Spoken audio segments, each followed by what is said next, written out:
말씀의 마지막 때 우리가 어떤 신앙으로 삶의 본을 보이면서 영광 들리고 복되게 살아갈 것인가, 이 시간도 들려주시는 하나님의 음성을 다 함께 들을 수 있길 바랍니다. 먼저 본문 33절 말씀 다 같이 읽겠습니다. 들어가서는 문을 닫으니 두 사람뿐이라 엘리사가 여호와께 기도하고. 아멘. 엘리사 선지자가 복음을 전하러 가는 가운데 수넴이라는 곳에 이르게 되었을 때 그곳에 한 신실한 신앙의 여인이 있었어요. 그가 엘리사 선지자를 극진하게 대접할 뿐만 아니라 그가 오가면서 들리고 쉴 수 있는 다락방까지 만들어주는 거예요. 그러자 엘리사 선지자는 그 수넴 여인에게 어떻게 은혜를 갚을까 기도하는 가운데 보니까 이 수넴 여인이 나이도 많아졌고 남편도 늙었는데 그 가정에 자녀가 없는 거예요. 당시 이브리 사회에서는 아이가 없다는 것은 큰 수치로 여겨졌어요. 그래서 내년 이맘때쯤 아들이 있으리라고 예언하랬던 거예요. 결과적으로 하나님께서 응답하셔서 이 수넴 여인에게 아들을 얻게 됐어요. 이 나이 들어서 이 아들을 보게 되니까 얼마나 감사하고 감격했겠어요. 날마다 아이 보는 행복 가운데 빠져 있었는데 이 아이가 자라나서 한 3살쯤 되었을 거예요. 아버지가 그 수넴 지방에 옥수수 밭이 아주 많았기 때문에 그 추수철에 이제 그곳에 가서 감독을 하고 있는데 이 아이가 아버지를 만나러 들에 갔다가 그때 수수 때가 성지에서는 아주 무더운 때예요. 더욱이 오전 10시경에 나갔으니 그 뜨거운 햇볕에 일사병에 걸려가지고 쓰러지고 만 거예요. 그래서 급히 그 엄마에게 이 아이를 보냈는데 이 아이가 엄마 품에서 얼마 지나지 못해서 세상을 떠나고 만 거예요. 이 얼마나 충격적인 슬픔이고 고통이 되었겠습니까? 그때 이 수넴 여인은 엘리사 선지자를 떠올린 거예요. 하나님께서 엘리사 선지자의 그 축복에 응답하셔서 이 아들을 기적적으로 허락해 주셨는데 이 아들을 살릴 수 있는 사람도 엘리사 선지자라는 걸 기억해서 남편에게 나귀와 또 물을 얻어가지고 바로 이 아이를 데리고 수넴에서 갈멜산까지 약 25km, 그러니까 서울에서 시흥 가는 길을 급히 달려갔어요. 그래서 엘리사 선지자에게 이 사정을 알리자 엘리사 선지자가 종 게하시를 보내서 그 아들을 살려내고자 해요. 그러자 이 수넴 여인 믿음이 얼마나 좋은가 보세요. 내가 여호와께서 살아계신과 당신의 영원의 살아계심을 두고 맹세하노니 나는 당신을 떠나지 아니하리다. 엘리사 선지자가 가지 않으면 안 된다. 발을 붙잡고 매달린 거예요. 여러분, 이 고백이 어디서 많이 듣던 소리 아닙니까? 엘리사 선지자가 엘리야 선지자를 쫓아다닐 때 이 고백을 하면서 했던 그 말을 이 수넴 여인이 한 거예요. 결국 엘리사 선지자가 감동을 받고 이 수넴 여인의 뒤를 따라서 그 집에 찾아가 보았어요. 침상에 아이가 누워있는데 죽어있는 거예요. 얼마나 가슴 아픈 일이요. 그때 이 엘리사 선지자가 다 나가게 하고 문을 닫습니다. 이제는 세상의 소망 다 끊었을지라도 하나님께 소망을 두고 매어들려 기도하기로 작정한 거예요. 그래서 이 아이가 살아나도록 간절히 믿음으로 부르짖기 시작합니다. 바로 이 기도로부터 이 아들이 살아나는 기적의 역사가 시작됐다는 것을 잊지 마시기 바랍니다. 말씀의 마지막 때 우리도 살아간다. 얼마나 뜻하지 않은 환난들이 그냥 생각지도 않게 수시로 터져 나와요. 내 개인적으로나 가정적으로나 직장적으로나 교회적으로나 우리나라 민족 가운데서도 끊임없는 사건들이 터져 나올 때 이 어려운 시험들을 어떻게 이겨내냐 이 말이에요. 주님께서는 십자가를 지실 때 겟세마네 동산에서 십자가의 고난을 안 뜨고 땀방울이 핏방울 같이 변할 정도로 진액을 짜며 기도하는데 베드로 사도를 비롯한 제자들 다 졸고 있었어요. 그때 예수님께서 가셔서 마태복음 26장 41절 뭐라고 그랬어요? 시험에 들지 않게 기도하라. 마음은 온이로되 욕심이 약하도다 했잖아요. 말씀의 마지막 때 우리의 신앙생활 가운데 가장 약해진 거 있다. 바로 이 기도예요. 언제 새벽 기도에 나왔습니까? 언제 심야 기도에 나왔습니까? 언제 중보적 기도대에 나와서 이 기도실에서 엎드려 기도했냐는 거예요. 다 지나간 추억이 되어버리고 말았어. 그리고 나서 무슨 기적을 기대하면서 복된 삶을 살고 하나님 나라를 위해서 귀하게 쓰임받으며 그게 영광될 수 있겠냐는 거예요. 기도하지 않으면 죽어도 기적 안 일어납니다. 그러나 이번 주일부터라도 기도의 불 붙이면 이제 그 순간부터 기적은 일어나게 되는 것입니다. 계속해서 본문 34절 말씀 다 같이 읽습니다. 아위 위에 올라 엎드려 자기 입을 그의 입에, 자기 눈을 그의 눈에, 자기의 손을 그의 손에 대고 그의 몸을 엎드리니 아이의 살이 차차 따뜻하더라. 엘리사 선지자는 그저 세상의 소망 끊고 그 방 안에서 문을 닫아놓고 이 아이를 위해서 간절히 기도한 것도 부족했어요. 이 아이의 자기 몸을 엎드려서 이 아이 입과 자신의 입을 맞추고 이 아이의 눈과 자신의 눈을 맞추고 이 아이의 손과 자신의 손을 대놓고 이 아이의 온몸을 엎드려서 이 죽은 생명을 살려내고자 하는 간절한 사랑을 쏟아놓고 있었던 것입니다. 여러분, 이 장면을 보면서 우리가 생각나는 분이 있죠. 누구예요? 그렇죠, 엘리야 선지자죠.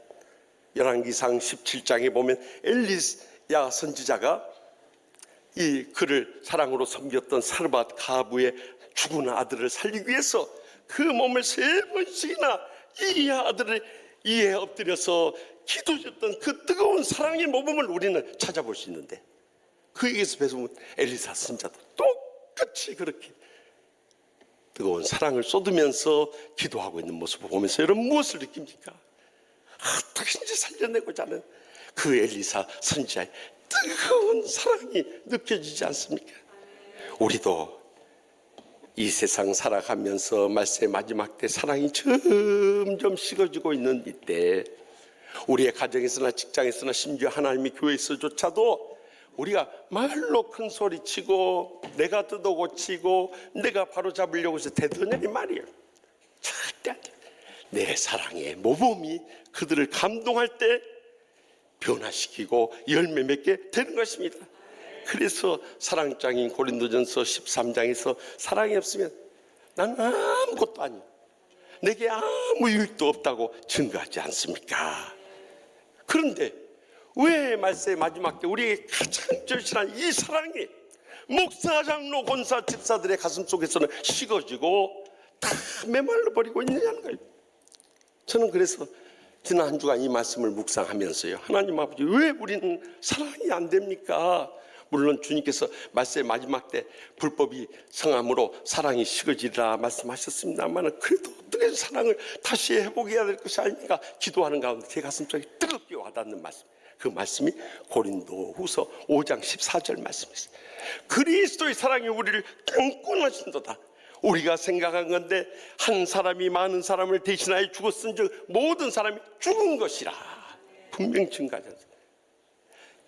나 같은 죄인을 포함해서 모든 사람을 대신해 죽은 이 예수님의 십자가의 사랑을 우리가 먼저 체험하고요, 그것이 우리의 마음을 감동하고요, 그것이 우리의 마음속에 차고 넘치게 될 때 우리는 그 사랑의 강건함을 자연스럽게 사랑을 행하지 않고는 견딜 수 없게 되는 것입니다.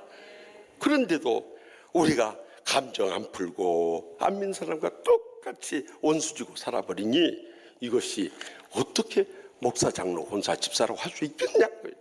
그래서요, 예수님께서도 우리에게 마태복음 6장 9절에서 13절에 주님께서 기도를 가르치신 다음에 그 기도 가운데서요 12절에 보면 우리가 우리에게 죄 지은 자를 사하여 준 것 같이 우리 죄를 사하여 주시옵고 라고 가르쳐 주셨는데요, 우리가 서로 용서하지 않으면 용서한 것 같이 주님께서도 용서해 달라는 기도예요. 그런데 우리가 용서 안 하면 어떻게 되는가? 이 주기도 바로 가르쳐 주신 다음에 마태복음 6장 14절에서 15절에 말씀합니다. 너희가 사람의 잘못을 용서하면 너희 하늘 아버지께서도 너희 잘못을 용서하시려니와 너희가 사람의 잘못을 용서하지 아니하면 너희 아버지께서도 너희 잘못을 용서하지 아니하시리라. 분명히 강조하잖아요. 그러니 용서가 메말라가는 이 말씀 마지막 때 미국에 있는 어떤 교회들은 이 주기도를 암송하면서 마태복음 6장 14절과 15절까지 암송한다고 하잖아요. 왜냐하면 용서의 사랑이 너무 메말라가기 때문에. 그래서 계속해서 마태복음 18장 35절에서 너희가 각각 마음으로부터 형제를 용서하지 아니하면 나의 하늘 아버지께서도 너에게 이와 같이 하시리라 경고하신 거예요. 여러분, 이제는 우리가 남은 생에 얼마나 살지 알 수 없지만요, 다 용서하고 십자가의 사랑을 실천하며 살아갈 수 있길 바랍니다. 더 이상 시기하지 말고 질투하지 말고 미워하지 말고 감정 풀지 말고. 여러분들이 영적으로 죽어가고 있는 거예요 지금. 그래서 안 된다는 거예요. 이제라도 십자가의 사랑을 간구하고 그 사랑으로 충만해지고 그 사랑의 본을 보이게 될 때 우리의 가정도 직장도 하나님의 교회도 온 세상이 천국으로 변화되는 열매 맺게 될 줄 확실히 믿습니다. 마지막으로 본문 35절 말씀 다 같이 읽겠습니다. 엘리사가 내려서 집 안에서 한번 이리저리 다니고 다시 아이 위에 올라 엎드리니 아이가 7번 재채기하고 눈을 뜬지라 하면,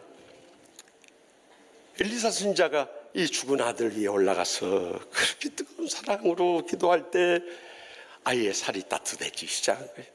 그러나 아직 깨어나지 못하고 있으니까 그가 그 방을 떠나지 않고 이리 돌고 저리 돌면서 하나님께서 기적적으로 살려줄 그때만 기다리고 있는 거예요. 그래도 여전히 일어나지 못하자 또 다시 그 앞에 엎드린 거예요. 여러분, 엘리야 선지자가 그 사르밧 가부 아들을 살려내기 위해서 3번이나 몸을 엎드려가면서 하나님의 응답의 때를 기다렸듯이 엘리사 선지자도 똑같은 심정으로 하나님의 응답의 때를 기다리면서 또 다시 엎드려. 그런데 기적이 일어난 거예요. 갑자기 이 아이가 재치기를 그냥 7번이나 하면서 일어서게 눈을 뜨게 된 거예요. 그러니 얼마나 감격스럽겠어요. 그래서 게하시 종에게 이 수넴 여인에게 기쁜 소식을 알리고 데려오라고 그래요. 그래서 그 아들을 이 여인의 손에 넘겨주게 된 것입니다. 얼마나 감격스러운 이 부활의 기적입니까? 이 엘리야 선지자와 엘리사 선지자의 사건은요, 예수님께서 이 땅에 오셔서 죽은 생명을 살리는 기적의 역사를 미리 우리에게 보여주셨던 것이, 예수님께서 이 땅에 오셔서 3차례 걸려서 죽은 사람을 살렸는데 가장 먼저 해당장 야이로의 어린 딸이 죽었을 때 죽음 직후에 봐서 살려내셨고요. 그 다음에 나인성 가부의 아들 청년이 죽었을 때 죽은 날 가서 살려냈고요. 마지막으로 중년 나사로가 죽었을 때 죽은 뒤 나흘 뒤에 가서서 그 죽은 생명을 살려냈던 것을 보여주는 거예요. 여러분, 이 기적이 어떻게 이루어지느냐, 오래 참고 기다리는 가운데 이루어졌다는 것을 잊지 마시기 바랍니다. 이제는 십자가에 주님 붙잡고 응답의 때까지 끝까지 인내하는 신앙의 본을 보이게 될 때, 그때 나 자신도 영적으로 일어설 뿐만 아니라 가정도 화목해지고요, 직장도 화평해지고요, 교회도 화해하게 되고요, 온 세상을 평화롭게 할 수 있는 길이 바로 여기서부터 시작된 줄 확실히 믿으시기 바랍니다. 지난 주간 제 103회 총회 임원 수련회 가면서 늘 제가 수련회 가거나 집회 가거나 책을 2-3권 가지고 가요. 그래서 이번에는 한국교회 역사연구원장인 수진 목사님이 쓰신 한국교회를 섬겨온 장로열전이란 책을 가지고 왔어요. 그것에 보면 한국교회와 우리 민족을 섬기신 99분의 장로님들의 신앙의 간증들이 담겨있는데, 그 첫 번째로 나오신 분이 6.2 이 가계의 사원으로 있다가 나중에 우리 독립선언문에 34명 서명하신 민족 대표가 된 이승훈 장로님을 그곳에 첫 번째로 기록해 놨어요. 이승훈 장로님도 1864년 저기 평안북도 정주에서 태어나셨어요. 그런데 그에게도 태어날 때부터 불행이 시작됐어요. 난 지 8개월 만에 어머니가 갑작스레 세상을 떠나버린 거예요. 옛날에요, 어머니가 일찍 떠나면 동네 아줌마들이 젖동량을 해가지고 먹여 살린 거예요. 그런데 이 아들 하나만을 바라며 살아온 아버지마저도 10살 때 갑자기 세상 떠나버리고, 또 마지막으로 남아있던 할머니까지 세상을 떠나버렸으니 정말 천하의 고아가 되고 만 거예요. 당장 인을 이을 수가 없는 거예요. 그래서 동네 사람들이 불쌍히 여기서 유기 그릇 가게에 심부름하는 사환으로 이제 취직을 시켰어요. 11살 때부터 그는 학교 가는 대신 그 가게에 가서 심부름하면서 먹고 살아야 됐어요. 그러니 얼마나 기구한 인생이냔 말이요. 그렇게 해서도 열심히 내가 어떻게든 돈을 모아가지고 독립해야겠다 생각해가지고 청년의 때까지 열심히 근검전략해가지고요, 유기 그릇 가게를 인수를 하나 했어요. 그리고 이제 유기 그릇 가게가 점점 커지고 있을 때 그게 안 되려면요, 갖가지 일들이 터져요. 갑자기 청일전쟁이 나고 너일전쟁이 나면서 노크르까지 다 끌고 가버리니 사업을 할 수 없게 돼. 결국 가게를 문 닫게 되고 그 인생의 모든 희망이 끊겨져 가지고요, 이제는 술로 하루하루를 지내고 있었어요. 그런데 그의 사랑하는 친구가 이 술로 피폐해지는 친구를 내버려 둘 수가 없어서 거기 정주군 용동에 있는 교회에 도산 안창호 선생님이 강연을 하러 온다는 소식을 듣고 그곳에 한번 가보자고 강권해가지고 모시고 거기서 은혜를 받게 된 거예요. 우리의 이 땅의 목적은 나라와 민족을 살리는 것인데, 나라와 민족을 살리기 위해서는 청년들을 일으켜야 한다. 이런 도산 안창호 선생님 강연이 큰 감동을 받았어요. 더욱이 성령님이 그를 통해 역사하려고 하니까 1907년 그가 43살 되던 해에 1월 14일부터 15일까지 평안남도 이 남자 부흥 사경회가 평양 장대교에서 열리게 됐는데 그곳에 참석하게 됐어요.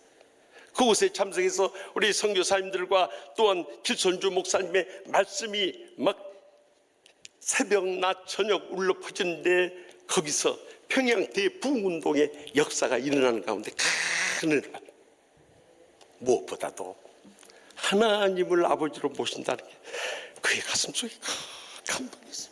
자기는 평생에 43년의 세월을 아버지 없이 살았잖아요. 그런데 하나님 아버지 하고 부르는 순간부터 눈물이 흘러서 내게 아버지라고 부를 사람이 없었는데 하나님이 내 아버지 되어주신다는 그 사실이 그렇게 감동을 받는다. 더욱이 43년 아무도 도와준 사람 없이 인생을 너무 어렵고 외롭고 힘들게 살았는데 주님께서 수고하고 무거운 짐자들 다 내게로 오라. 내가 너희를 쉬게 하리라. 주님 품에 안겨서 한없이 콧물 쏟으면서 통에 잡아오기 시작했어요. 그뿐만 아니라 그때 당시 조선 사회에서는 이 양반과 이 천민이 있었는데 자기가 천민이라고 얼마나 비난을 받고 상처를 받았는데 주님께서는 갈라디아 3장 28절에 누구든지 그리스도 예수 안에 있으면 그 유대인이나 헬라인이나 종이나 자유인이나 남자나 여자나 다 그리스도 예수 안에서 하나니라 하는 말씀이요, 그렇게 감동이 들어요. 그래서 주님 앞에 엎드려서 눈물을 흘리면서 믿음으로 결단하고 일어서게 됐어요. 그리고 지금까지 있는 재산을 다 끌어모아가지고 내 인생 남은 생에 젊은이들을 위해 살아야겠다. 그래서 세운 학교가 자신의 고향인 정주에 세워진 오산학교인 거예요. 그리고 교장선생님을 고당 조만식 장로님으로 세우고 그곳에서 이 어린 학생들에게 신앙을 심어주고 민족 혼을 불러일으켰어요. 그래서 그 졸업생 가운데 신사참배 반대하면서 끝까지 순교했던 주기철 목사님 나오시고요. 이 땅에 피난 오셨어도 한국교회가 분열의 그 역사 속에서 끝까지 사랑의 섬김에 모범을 보여주었던 한경직 목사님이 그곳에 나오신 거예요. 그런 위대한 역사를 이루는 가운데 1909년에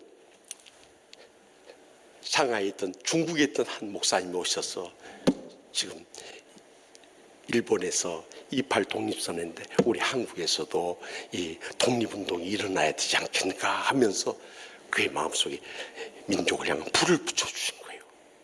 그러던 가운데 이 천교도 교령이었던 손병희 교령이 찾아와서 우리 천도교하고 기독교하고 불교하고 힘을 합해서 우리 3.1운동을 했잖아요. 그래서 우리 기독교 대표로 이승훈 장로님이 앞장서서 모든 교인들, 학생들 동원하는데 총책임을 맡아서 3.1운동을 이렇게 세우는 공을 세운 거예요. 그렇게 이 땅에 남아서 학생들을 길러내고 독립운동을 하다가 그동안 평생을 살아오면서 얼마나 고생을 많이 하고 고통을 많이 겪었던 심장병이 온 거예요. 심장병이 와서 죽어가면서 66세 세상을 떠나면서 하시면서 나의 마지막 소원은 조국의 독립입니다. 그리고 하늘을 떠나갔어요. 그의 장례식장에서 고당 조만식 장로님이 마지막 조사를 하면서 이렇게 울먹이십니다. 난강 이승훈 장로님은 조선에서 나왔고 조선을 위해서 울고 웃다가 결국 조선을 위해서 떠나가셨습니다. 모든 장례식에 참석했던 목사님, 장로님, 권사님, 집사님들 눈물 속에 떠나보내는 마지막 작별에 아쉬움이 있었죠. 결국 그가 하나의 미라같이 죽어짐을 통해서 15년 후에 조국의 독립은 찾아왔고 한국교회는 끝없이 부흥의 길을 열 수 있었던 거예요. 사랑하는 성도 여러분, 우리 인생도 언젠가 떠나갑니다. 매 주일마다 우리는 부고 소식을 접하지 않습니까? 나 자신도 왜 없어요. 그런데 내가 떠나간 다음에 성도들이 얼마나 슬퍼하면서 우리 장로님, 권사님, 집사님 더 오래 사셔야 되는데 이렇게 떠나서 다 너무 아쉽습니다. 그 눈물을 흘릴 수 있겠냐는 거예요. 최종 여러분 장례식장에서 말씀 전하면서 우리 장로님, 권사님, 집사님 어렵고 힘들 때 큰 힘이 되어주고 그의 사명 마치셨기에 떠나가셨지만은 정말 마음에 슬프고 여러분 금할 길이 없습니다 하고 떠나보낼 수 있겠냐는 거예요. 이제 우리의 남은 여생이라도 우리가 주님 안에서 기도의 본을 보이고요, 사랑의 본을 보이고요, 인내의 본을 보이게 될 때 우리의 일생이 혈당과 뛰지 않았어. 우리의 가정도 교회도 세상도 살려내는 복된 인생 모두 다 살아가게 될 줄 확실히 믿습니다.